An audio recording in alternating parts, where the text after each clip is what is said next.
আমি কোনো একটা রেস্টুরেন্টে খেতে বসেছি, কিন্তু আমার ভেতরে একটা প্রচণ্ড রকমের উদ্বিগ্নতা বা একটা ভয় কাজ করছে যে সবাই আমার দিকে তাকিয়ে আছে, আমি কিভাবে খাচ্ছি সেটা অবজার্ভ করছে এবং দেখছে।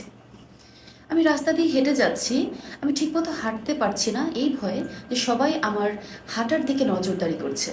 আমি কি করে হাঁটছি সেটা সবাই খেয়াল করছে এবং সবাই আমার দিকে তাকিয়ে আছে। আমি কোনো একটা শপিং মলে কোনো একটা জিনিস কিনতে গেলাম, শপিং করতে গেলাম কিছু।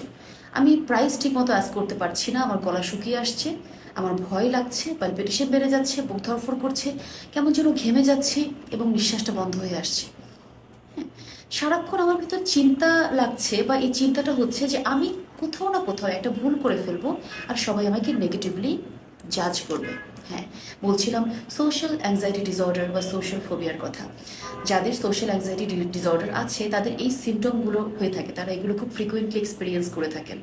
এবং সোশ্যাল অ্যাংজাইটি ডিসঅর্ডার যদি আপনাদের কারো ভেতর থেকে থাকে, তাহলে আমি মনে করি চিকিৎসকের পরামর্শ নেওয়াটা অত্যন্ত জরুরি। নিয়মিত মেডিসিন এবং নিয়মিত সাইকোথেরাপির মাধ্যমে সোশ্যাল অ্যাংজাইটি ডিসঅর্ডার বা সোশ্যাল ফোবিয়া থেকে পরিপূর্ণ নিরাময় সম্ভব।